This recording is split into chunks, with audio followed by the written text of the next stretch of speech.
as the country hits yet another record in hospitalizations, surpassing 125,000 for the fourth time in 5 days. The total number of virus-related deaths now surpassing 350,000. Meanwhile, over in the UK, we've got healthcare workers beginning to administer the vaccine developed by the University of Oxford and AstraZeneca. Let's bring in Brian Garibaldi. He's a doctor, a medical director at Johns Hopkins Biocontainment Unit. And Dr. Garibaldi, it's always good to talk to you.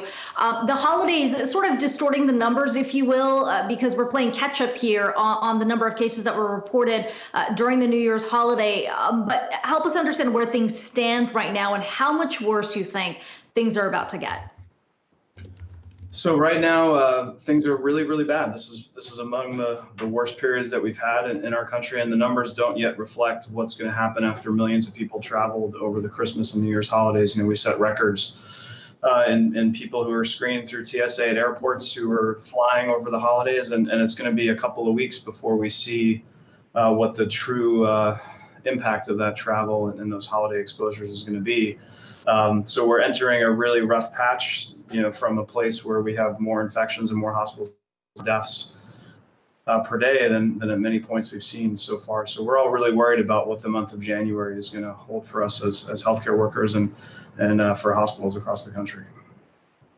Yeah, and Dr. Garibaldi, we were talking for a while here about kind of the fears the medical community had around January, December, the winter months as people move more inside, travel obviously a factor here as well. But I wonder, in your mind, how much might stem also from that new strain out of the UK there, and one that supposedly spreads a lot more rapidly than the other strain before. How much of that maybe adds to some of the concerns now when you think about hospital staff being strained to their limits right now, as we're seeing play out in California and other regions of the country? Well, we don't know the extent to which that strain from the UK is circulating here in the US. And the reason we don't is because we've simply not genotyped or looked at the genetic makeup of enough viruses here in the United States compared to other countries. So we've genotyped far less than 1% of the cases, confirmed cases we've had in the US. So it's very likely that strain is circulating. And we do know from some really well done epidemiologic data from the UK that this strain likely does spread faster. Part of that could be related to infected with the strain early on and what their behaviors are, but there's emerging evidence that it probably does spread faster than other strains of the virus. And so that's another thing that we have to worry about. What we hopefully will find out over the next week is whether or not these new circulating strains, particularly the one from the UK, but also from South Africa, whether or not respond to the vaccine. And so there's hope that certainly the UK one probably will respond to the vaccine, but there's a little bit more concern that's been raised in the last few days about whether or not the South African variant will respond to the vaccine. We hope that it will, and we think that it will respond partially, but we need to know for sure what we're dealing with in terms of those issues.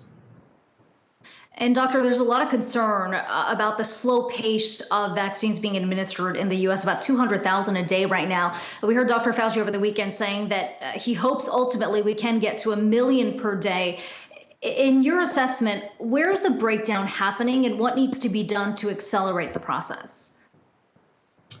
Well, I think one of the issues is that we've put a lot of burden on state health departments that we already know were understaffed and underfunded before the pandemic began. And they've been working nonstop for the last 10 months, first to set up testing strategies, then to work with hospitals to make sure that healthcare workers have PPE, to make sure that hospital capacity is augmented in areas that are surging.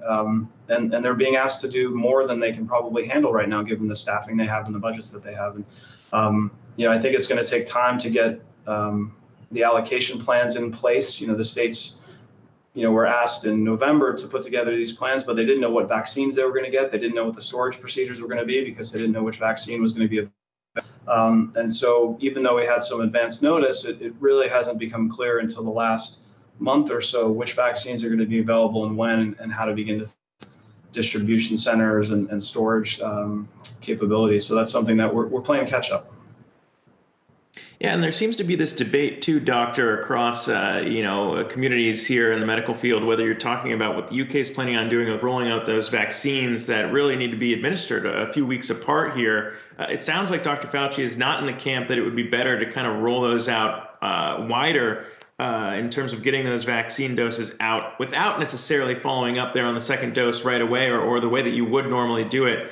Talk to me about that kind of debate right now and where you fall in trying to, I guess, figure out the best strategy to attack it. Sure. I think there are two strategies that have come out. One is, vaccinate as many people with the first shot of the Pfizer and the Moderna vaccine. Hope that in 3 to 4 weeks, depending on which vaccine you get, that we will have ramped up our distribution enough to be able to give those folks who got the first shot, give them their second shot. That's been the strategy that the UK has started to do with their vaccine rollout. The other strategy is to try to get by with using a lower dose of the Moderna vaccine, for example, give half the dose for each of the shots so that you can double up on the number of people who have it. I think those are unproven. While a dose of the Moderna vaccine has been shown in early trials to produce a response, that's not the way the trial was designed. And so I think we have to be really careful to stray too far away from what the data shows us. We've made incredible over the last year in vaccine development. We know that these vaccines are effective in the way that they were administered during the trial. And I think right now we have vaccine on hand. It's just been harder to get it distributed than we initially anticipated. And that's going to take time to ramp that up. I think part of this, we need some patience, and we need people to remember that the vaccine itself, while effective, it's going to be a really long time before the majority of Americans get that vaccine. And we know how to slow down the spread of this virus. And for reasons that I continue to not understand, we are just not willing as a nation to get together and to do the right thing and to try to protect those who we know are going to have bad outcomes from this virus, but also to protect ourselves from spreading this asymptomatically among young, healthy people.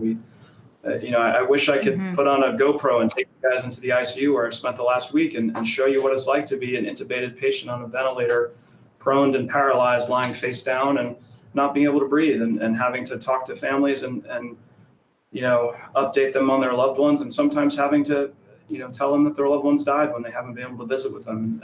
I just don't understand why people can't, why we can't get our act together as a nation and do what we need to do.